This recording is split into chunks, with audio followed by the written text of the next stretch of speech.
Hello friends, भारतीय रेसिपीमध्ये आपले स्वागत आहे। मी आज बनवणार आहे घरगुती तांदळाची खीर। त्यासाठी मी कढई घेतली आहे आणि कढईमध्ये मी 1 चमचा तूप घेतला आहे। खिरेमध्ये घालण्यासाठी मी काही ड्रायफ्रुट्स घेतले आहेत, मनुका, बदाम आणि काजू। तुम्ही तुमच्या आवडीनुसार घेऊ शकता।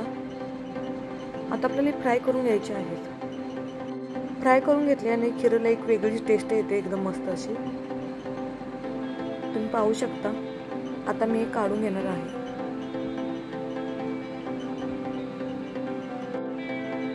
आणि याच तुपामध्ये मी तांदूळ फ्राय करून घेणार आहे।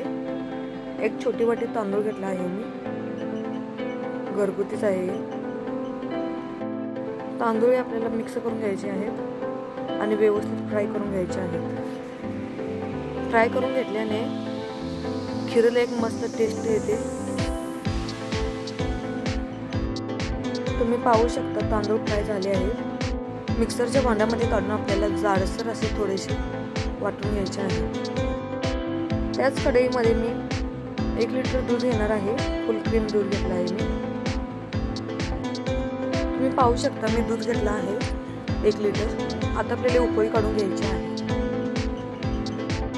तुम्ही पाहू शकता मी अशा प्रकारे वाटून घेतला आहे, थोडंसं जाडसर असं। दुधाला उकळी आली आहे, तुम्ही पाहू शकता।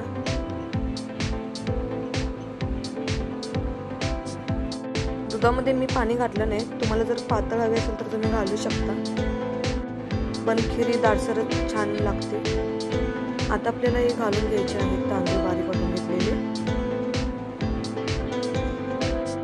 आता व्यवस्थित मिक्स करून घ्यायचे आहे आणि ही खीर आपल्याला 7 ते 8 मिनिटे सतत हलवत असे शिजवून घ्यायचे आहे फास्ट गॅसवरती, जेणेकरून तांदूळ आपले चिकटणार नाहीत एकमेकांना। 7 ते 8 मिनिटे झाले आहेत। आता मी घालून घेणार आहे 1 वाटी साखर। तुम्ही गोड कमी जास्त करू शकता। फ्राय करून घेतलेले ड्रायफ्रुट्स आणि वेलची पावडर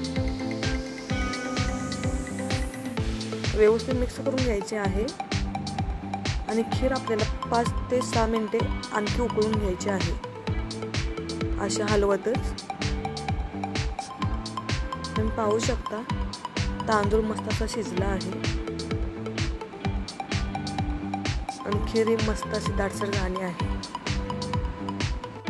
गॅस बंद करायचा आहे आणि 5 मिनिटे प्लेट ठेवून वाफू द्यायचे आहे। 5 मिनिटांनंतर तुम्ही पाहू शकता खीर एकदम मस्त अशी तयार झाली आहे आणि दाट ही किती झाली आहे तुम्ही पाहू शकता। खायला एकदम टेस्टी आणि बनवायला एकदम सोपी। तुम्ही एकदा नक्की ट्राय करा आणि रेसिपी आवडली तर लाईक करा, शेअर करा, माझ्या चॅनलला सबस्क्राईब करा।